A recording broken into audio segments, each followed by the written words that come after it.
تاجیک‌ها یک مقال دارند از زنی غر بروید زان که استادش غر است. مادری که برای خودش حیا ندارد، مادری که برای خودش شرم چی بودنش نمیداند، مادری برای خودش ساتر نمیداند و هیچگاه برای شما دختری با حیا تربیت نمیکند، برای شما فرزندی با آداب تربیت نمیکند. بنابر رسول اکرم به جوانهای امتشان ترغیب کرده گفتند علیکم بذات الدین و فی روایت فاظفر بذات الدین تریبت یدا. من به شما بچه های جوان تاکید میکنم، بچه های خوش زنگیر تاکید میکنم، خواه آینده فرزنداتون با آداب شود، با حیا شود، خواه که زنهاتون براتون وفادار و با آداب شود، دخترای با حیا و با عفت بزنی گیرید، دخترایی که سری لوج میگردن کرتی آستین کالته میپوشن اونها رو بزنی نگیرید، زیرا که باید نمیتوند برای فرزندی آینده شما مادر شده. پدرای عزیز، بستن رویمال و پوشیدن بدن زن این فرض است، یعنی این حکم قطعی خدا هست، این فرمان خدا هست. کدام زنی کی، کدام دختری کی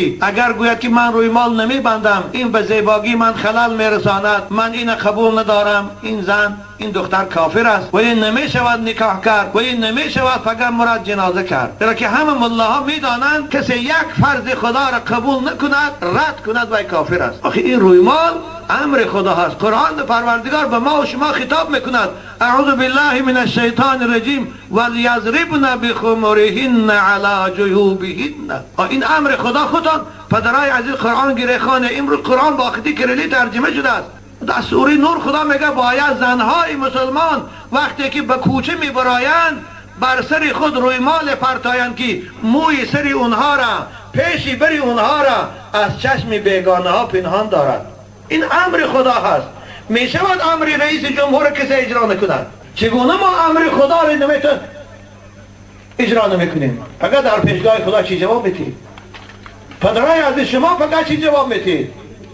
خداوند به خاطر یک زن 4 مرد فقط عذاب میکند. حضرت امام حفص کبیری بخاری میگه یکی پدرشه، یکی شوهرشه، یکی برادرشه، یکی فرزندشه. بنابراین بچه های خوش رو برای زناتان شما جوابگر هستید. امروز زنهاتان سری لوج میگردد، کرتی آستین کالته میپوشد، پیشی برش لوج در کوچه میگردد، شما برای و فقط جواب میدید. شما چگونه مرد هستی من نمیفهمم، اما من مرد هستم. اگر حالتی چیز همسر میبینم دنیا گشته میگیرد، من شما چطور مرد هستی من نمیفهمم که پیشی بریز زناتان تا بالای سینه لوج در کوچه آدما تماشا میگن رشتان نمیبیاد. خداوند زن زیبا آفریده است، موی سرش زیبایی دارد، همش زیباست، لیکن باید برای شوهرش است. خواهرای ما خواه سری لوج میکنن، خواه کرتی آستین کالته میپوشن، خواه پیشی برشان لوج در خانه برای شوهرش همش درست است. اما وقتی که کوچه میبرد باید در سرش رویمال پرتود، کوچه میبرد باید در بدنش یک پلاش پوشد.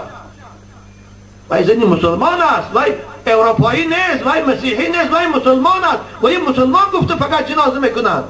ببینید بعضی خواهرای تاجیک ما لباس بپوشند شیفان کامبخت، اگر همون پایاننگی به چیزش نباشد تمامی بدنش میتابد. خیریت که همون سینه بندک برآمده یا پلافکر اگر هوایی نباشد همه سینه هاش هم میتابد، هم جای در کارش میتابد. مگر این مسلمان است؟ در بدن لباس دارد، پیغمبر خدا گفتند اما لباس رال خودش اجرا نمی کند، وظیفش به جا نمی بیارد، یعنی بدنش نمی پوشاند، بدنش همش میتابد. کدامش کمبینشکی داشته باشد یک نوع، کمبینشکی نداشتگیش همش مائلاتون. این زنها گفتن از شریعت دور شده هستند، از اخلاق جدا شدگی هستند.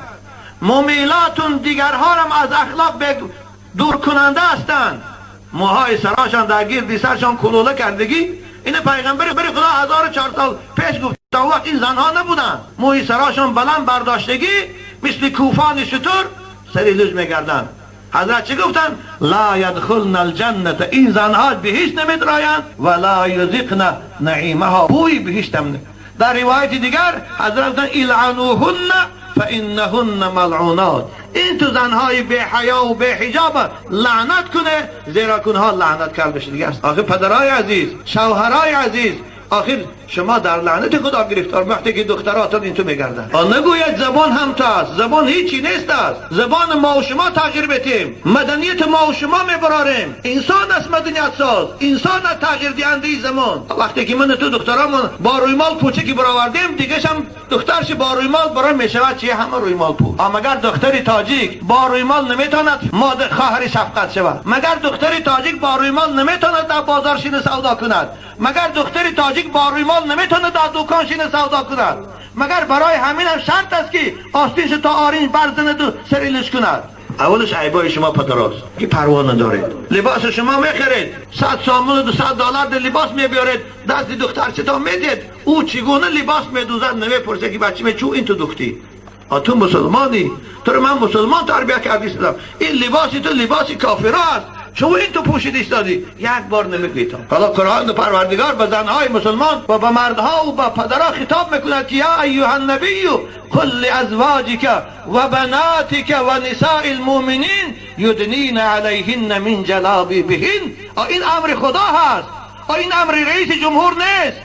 امر فرمان جمهور برات خوابتان نمیبرد برای اجرا کردنش خانه به خانه میدوید. شما برای فرمان خدا را اجرا کردن حرکت نمیکنید. رئیس جمهور از کار میگیرتان خلاص، اما خدای رئیس جمهور فلجت میکند، فقط در قبر عذابت میکند، فقط در حبس خانه دوزخش ابدی میسوزاند. این فقط ای کار میگیرد. اگر 24 ساعت گیرد رنگ غفار ساعت 20 سال سوتوز میکنه، تمام دیگه ای کار زاید نمیکند. لیکن انشالله اینم نمیکند، این کار اینم مسلمان است. اما چون ما و شما فرمان خدا رو به جا نمیبریم؟ خیال میکنه که دنیا هم تو میگذرد میره؟ خیال میکنه که هیچ مسئولیت نیست؟ نه عزیزان من، این خطا هست. فقط شما در کرسی جنایت یک همه ما میشینیم. خداوند از این حیاتی ما، از این عائله ما، از بچه دخترامون از ما میپرسد. بنابر خدا به پیغمبرش گفت که یا ایها النبی، ای پیغمبر بزرگوار، قل لازواجک و بناتک، به زنهات بگو، به دخترات بگو، و نساء المؤمنین، به زنهایی که مسلمان هستند و دخترایی که دعوای مسلمانی رو کردن به اونها بگو یدنین علیهن من جلابیبهن. وقتی که به کوچه میبرایند بر بدن خود یک لباس پرتایند که بدن اونها را از چشم مردم پنهان کند. اسلام هیچگاه زن مجبوری به خانشین نمی کند. اسلام طرفدار است که دخترای ما خوانند، کار کنند، صاحب کسب هنر شوند، لیکن با آداب اسلامی. ما باشیم هیچی نداریم، 100 سال از اروپا قفا موندیم، محتاج اروپایی هستیم، اما در بد اخلاقی از وی پیش رفتیم. اگر دختران در پیشگاه خدا بالای شما دعوا میکنن که خدایا اول پدر و مادر من عذاب کن، که این پدر و مادر یک بار من نگو که بچه به تو مسلمان روی مال بند، یک بار نگو بچه به تو مسلمانی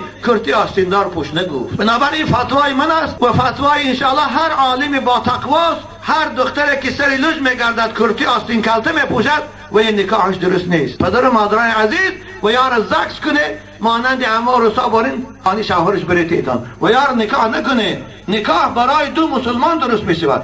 خداوند در قرآن نکاح امر میکنه فانکحوا ما طاب لکم من النساء، برای مرد مسلمان و زن مسلمان است. تاجیکا یک مقال دارند از زنی غرغر بروید